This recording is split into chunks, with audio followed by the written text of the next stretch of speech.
All right, gang, I have another crazy story. His wife got pregnant by her boss, and now she pays him alimony. Ouch! She walked through the front door with a glow on her face and a smile that could light up the whole Phoenix desert.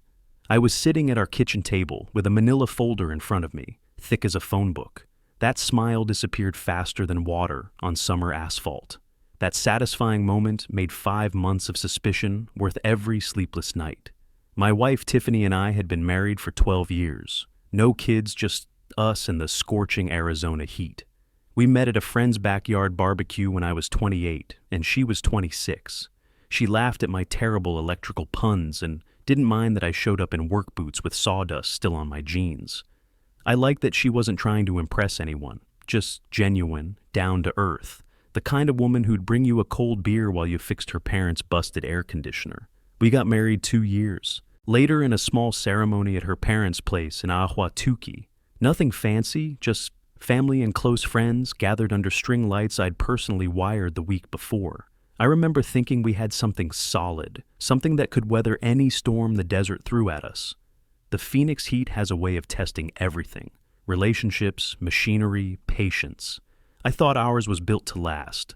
I work as an industrial electrician at a manufacturing plant here in Phoenix. 12 years running high-voltage systems, troubleshooting equipment that could fry a man if he's not careful. The kind of work where attention to detail isn't just professional pride, it's survival. You learn to check everything twice, document every connection, because one missed wire can shut down an entire production line or worse. I pull down about $62,000 a year, decent money for skilled trades in Arizona. Tiffany worked as a medical assistant at a family practice downtown, but she'd climbed the ladder over the years, started right out of community college as a file clerk, and worked her way up to office manager, then administrative coordinator. By the time Preston Caldwell showed up, she was pulling $78,000 a year, more than me, which never bothered me the way it seems to eat at some guys. She earned every dollar with late nights, continuing education courses, and the kind of organizational skills that kept 3 doctors' schedules running like clockwork. We had a good thing going, split the bills fairly based on income, had a nice house in the foothills with a 2-car garage and a backyard big enough for barbecues. The mortgage was manageable. We took weekend trips to Flagstaff when the summer heat got unbearable, and I was finally building that workshop I'd always wanted. Life felt stable, predictable in all the right ways. Then Preston Caldwell got hired as the new medical practice administrator, and everything started changing like a circuit with a loose connection. Preston was one of those guys who looked like he stepped out of a medical drama. 48 years old, silver at the temples, expensive suits that probably cost more than I made in a month, and a black BMW that gleamed like obsidian in the clinic parking lot. He came in to optimize operations across 3 clinic locations.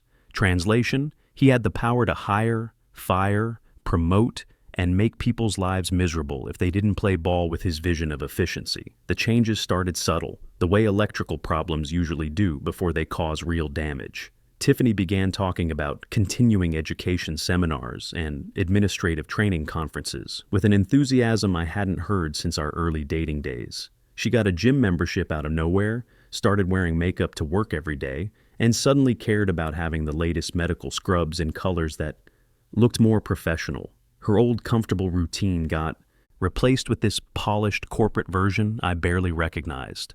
The woman who used to come home in wrinkled scrubs and kick off her shoes at the front door was now checking her appearance in every reflective surface, carrying breath mints, and scheduling working lunches that lasted 3 hours. Then came the Apple Watch. She claimed it was for health monitoring, since she spent so much time on her feet, coordinating between the different clinic locations.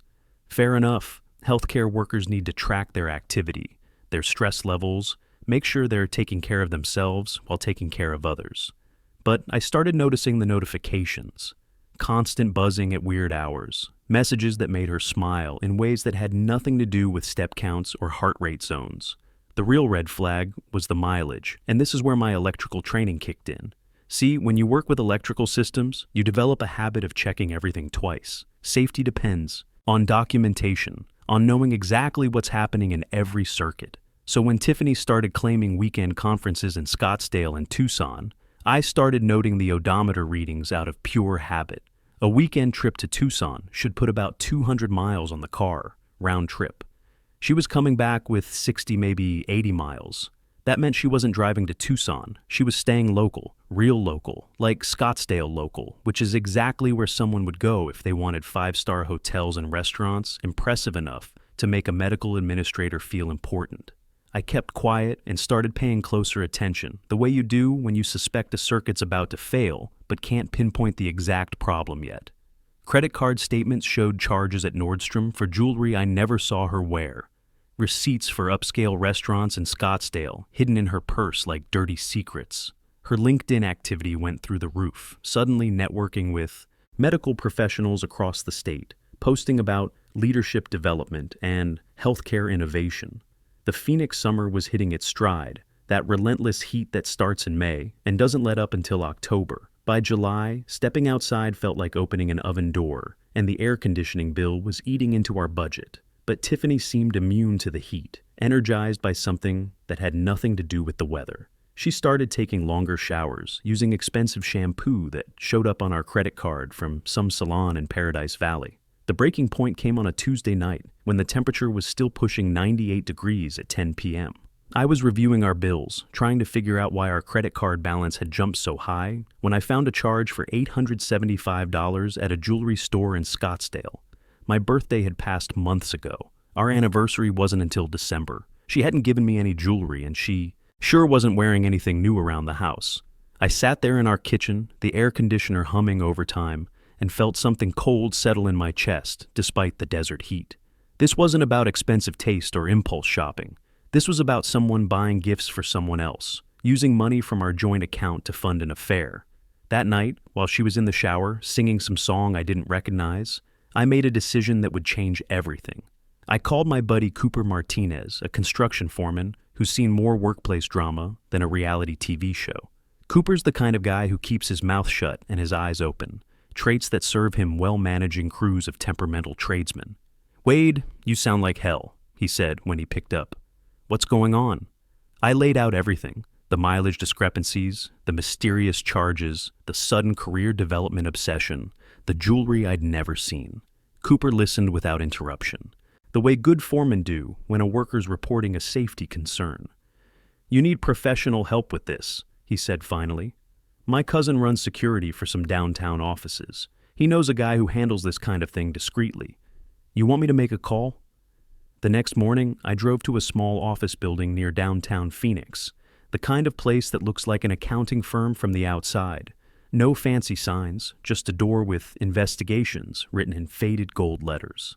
Inside, the air conditioning was cranked high enough to make me grateful for long sleeves, and the guy behind the desk looked like he'd seen every kind of betrayal the Valley of the Sun had to offer.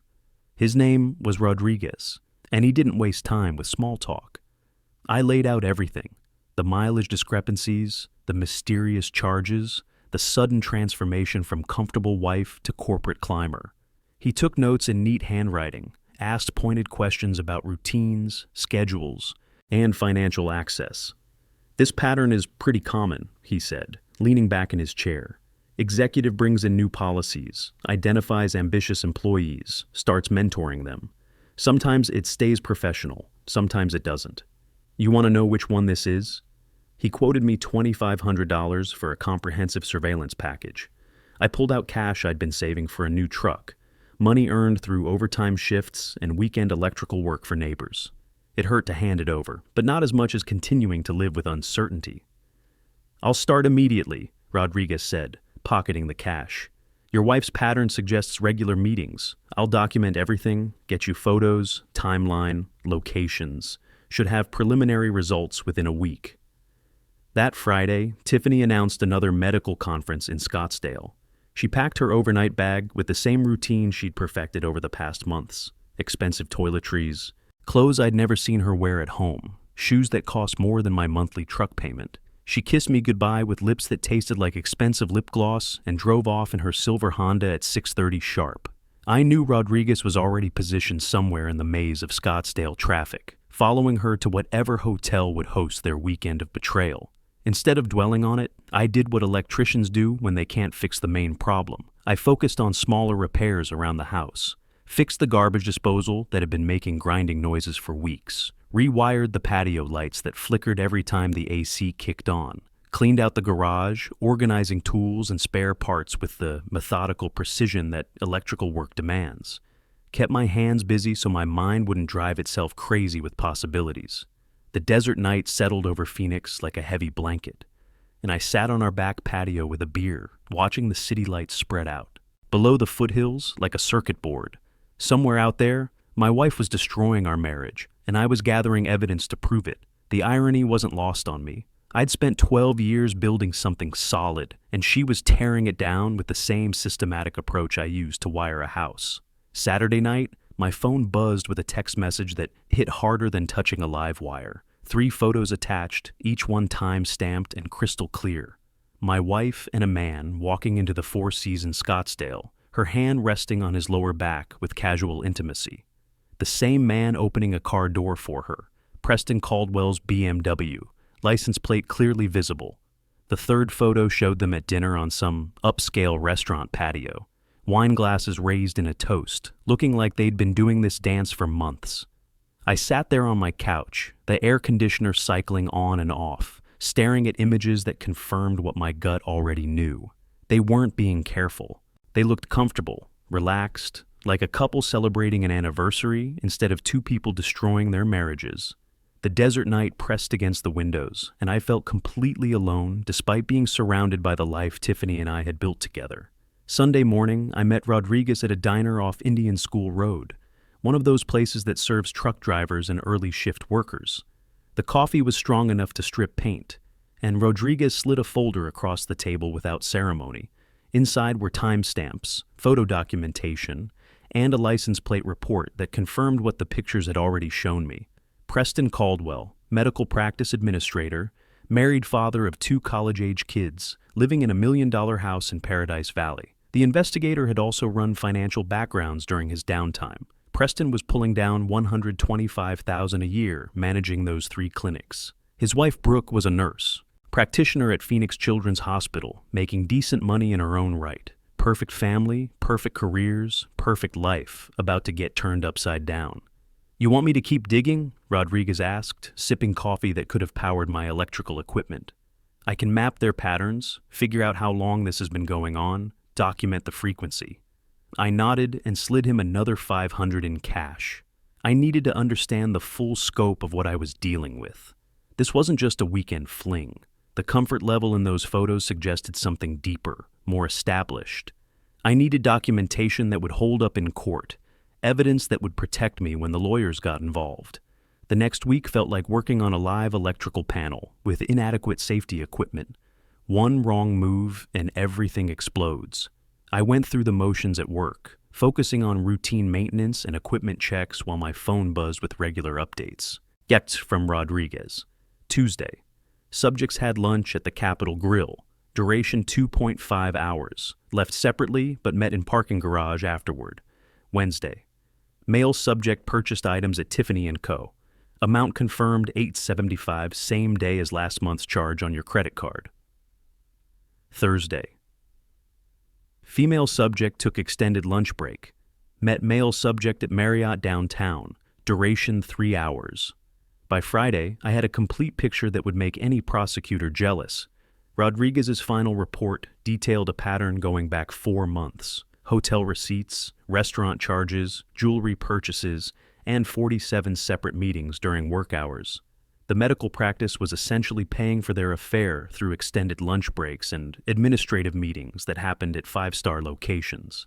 But I needed more than just evidence of the affair. I needed allies, and I knew exactly where to find them. My friend Ashley Rodriguez, no relation to the investigator, works as a paralegal at Morrison & Associates, one of the more aggressive family law firms in Phoenix. Ashley and I went to high school together, and she'd seen me through enough ups and downs to know I wasn't the type to cause drama without serious provocation. "Wade, you look terrible," she said when I met her for coffee near her downtown office. The monsoon season was building, and the air felt thick with the promise of storms. "What's going on?" I showed her everything. The photos, the receipts, the timeline documentation, the financial records showing charges I'd never authorized. Ashley flipped through the folder with the methodical attention of someone who'd seen every variation of marital dissolution. "This is slam dunk territory," she said finally. "Arizona community property laws are strict, but they make exceptions for fault-based divorces. With this kind of documentation, you're not just looking at asset division. You could potentially receive spousal support." She explained that Arizona courts consider several factors in spousal support calculations: length of marriage, income disparity, fault in the breakdown, and future earning capacity. Tiffany made $16,000 more than me annually. Our 12-year marriage qualified as long-term, and her documented affair with a supervisor created clear fault. "But here's the thing," Ashley continued, lowering her voice. "Arizona is a community property state. That jewelry charge on your joint credit card, she used marital assets to fund her affair. The court won't look kindly on that. That weekend, I made 2 phone calls that would reshape my life completely. First, I called Brooke Caldwell at Phoenix Children's Hospital. Getting her number required some detective work through the hospital directory, but healthcare workers tend to be listed for emergency contacts. "Mrs. Caldwell, you don't know me, but I'm Wade Sullivan. My wife Tiffany works for your husband at the medical practice. I think we need to talk about some things you should know." The line went silent for about 30 seconds. When she spoke again, her voice was carefully controlled, like someone who'd been expecting this call without knowing it.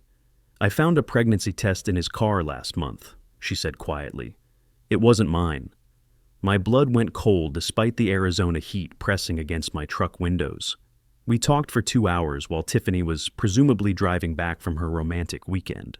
Brooke had been suspicious for months, but hadn't known how to prove anything. She'd found unexplained charges on their credit cards, discovered hotel receipts that weren't for family vacations, and noticed her husband wearing a new watch he claimed was a work achievement award. "The pregnancy test was positive," Brooke said, her voice cracking slightly. "I found it tucked under the passenger seat like someone tried to hide it. I kept telling myself there had to be an explanation, but deep down, knew." I shared Rodriguez's photos and timeline with her via text. Showed her the jewelry charges, the restaurant receipts, the documented pattern of meetings during work hours. She got quiet for a long time, and I could hear her breathing on the other end of the line. 25 years of marriage," she finally said. 2 kids in college, and he's throwing it all away for your wife."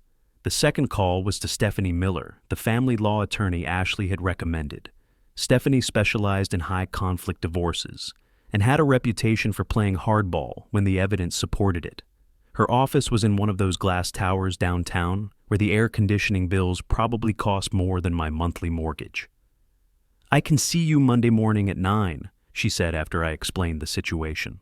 "Bring everything: documentation, photos, financial records, timeline. If this is as clear-cut as you're describing, we're not just filing for divorce. We're going for spousal support, property division, and attorney fees." That Sunday night, I sat at our kitchen table and arranged everything in chronological order. Photos time-stamped and organized by date, receipts sorted by amount and location, phone records highlighting the pattern of communication, timeline documentation showing the escalation from professional relationship to full affair. The folder grew thick as a technical manual, every piece of evidence cross-referenced and verified. Monday morning came with that familiar Phoenix heat, the kind that starts early and never lets up. Tiffany left for work at her usual time, probably thinking about her next rendezvous with Preston. She had no idea that her entire world was about to collapse like a house with faulty wiring. Stephanie Miller's office overlooked the valley from the 20th floor, and she reviewed my evidence with the methodical precision of someone who'd seen every variation of betrayal possible. After an hour, she looked up with the satisfied expression of a prosecutor who'd just been handed a slam-dunk case. "Wade, this is the cleanest adultery case I've seen in years," she said, organizing the photos into neat stacks. "Arizona community property laws, combined with clear fault and income disparity, create a perfect storm for financial justice. We're not just filing for divorce. We're going for spousal support based on her higher earnings and fault in the marriage breakdown." She explained that Tiffany's affair with her supervisor violated workplace policies, and demonstrated a pattern of deception that Arizona courts take seriously. The jewelry purchased with marital funds for her lover would be particularly damaging in court proceedings. She made $78,000 to your $62,000, Stephanie continued. 12-year marriage qualifies as long-term. Clear fault on her part. You could be looking at spousal support for several years. By Wednesday, the papers were filed. Tiffany got served at work by a process server who walked right into the medical practice during the busiest part of the day. According to Cooper, who heard it from his wife's friend who worked at the urgent care next door, she turned white as hospital scrubs and locked herself in the break room for 20 minutes.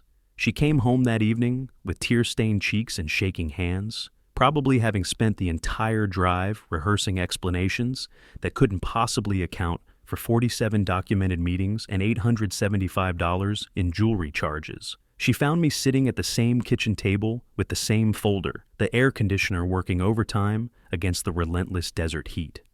"Wade, I can explain everything," she started, her voice trembling like equipment about to fail under load. I slid the folder across the table, watching her face as she opened it. 47 meetings in 4 months, $875 in jewelry that never made it home, pregnancy test in Preston's car that Brooke found 3 weeks ago. Explain that. Her face went through several expressions: surprise, denial, calculation, and finally resignation. She tried the usual script anyway. It started innocent, just work stress and professional mentoring, turned into emotional support during a difficult period at the practice, got physical before she realized what was happening and felt too guilty to stop it. I let her talk, watching her dig her own grave with every word. When she finished, I asked the only question that mattered. "Are you pregnant?" She froze. Her mouth opened, but nothing came out, like a circuit with no power running through it. "I already talked to Brooke," I continued. "I know about the pregnancy test. I know it's not mine. We haven't been intimate since this whole thing started. So I'll ask again. Are you pregnant with Preston's baby?" She broke down completely. Admitted she was 11 weeks. Along, admitted it wasn't mine. Admitted she'd been trying to figure out how to handle the situation while maintaining both relationships. The desert heat pressed against our windows, but the coldness in my chest had nothing to do with the air conditioning.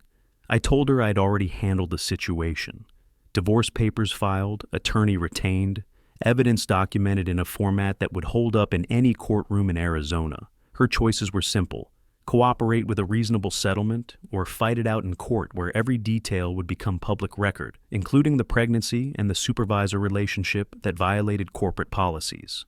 The next few weeks moved like clockwork, each event triggering the next with the precision of a well-designed electrical system. Preston's wife Brooke filed for divorce the same week I did, using copies of the same evidence Rodriguez had gathered. The medical practice launched an internal investigation when anonymous complaints about supervisor-subordinate relationships reached their corporate office and HR department. Arizona doesn't mess around with workplace harassment policies, especially in healthcare, where professional licensing is involved.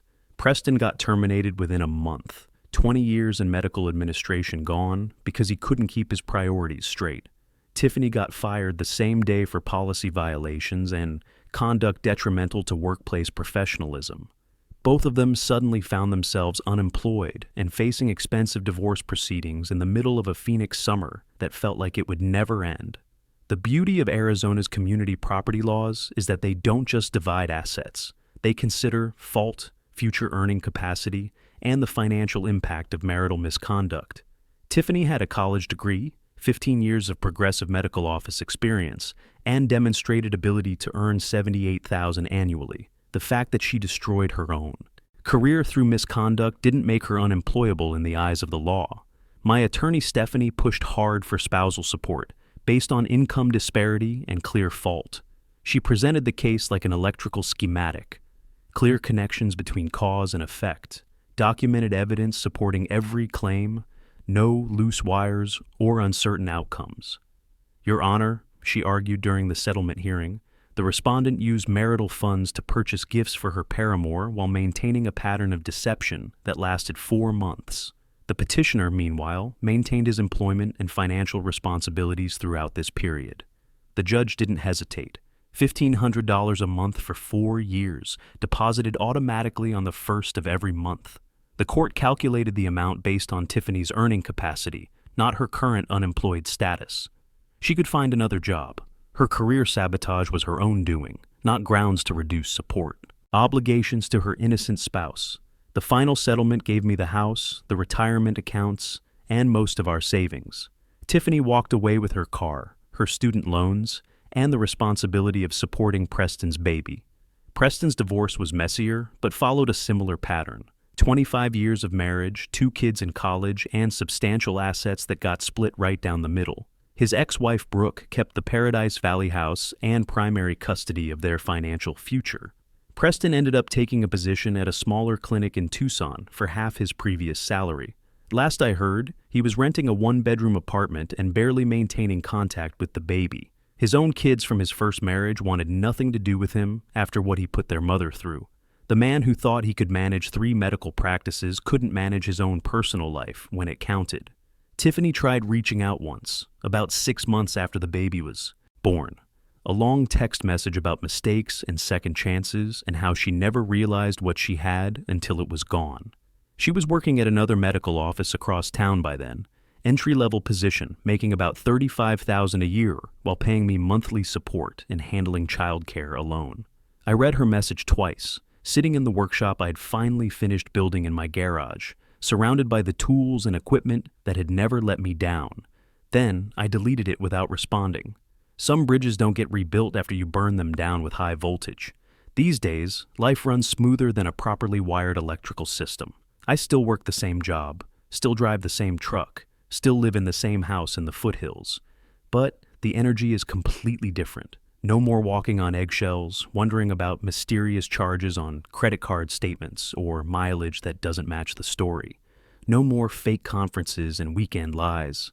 That $1,500 deposit hits my account every month like clockwork. I've been putting most of it toward early retirement savings and home improvements. Finally got that complete workshop setup I'd always wanted, with proper ventilation and enough outlets to run any equipment I need. Maybe I'll take that trip to Alaska next summer. Always wanted to see the northern lights, experience cold that has nothing to do with air conditioning. The whole situation taught me something important about electrical work and marriage. Both systems fail when someone bypasses the safety protocols.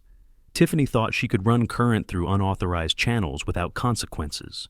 Preston figured his position gave him immunity from workplace regulations and marriage vows. They were both wrong. In electrical work and in life, violations eventually trip the breakers. Sometimes the reset is automatic. Sometimes you have to replace the whole system. The smartest move is recognizing when the foundation is compromised beyond repair and building something better. Every month when that deposit clears, I'm reminded that consequences aren't revenge. They're just physics. Actions create reactions, choices generate outcomes, and documentation makes the difference between justice and wishful thinking. Some people learn about electrical safety from textbooks. Others learn by getting shocked. The lesson's the same either way. Respect the current, or it'll respect you right back.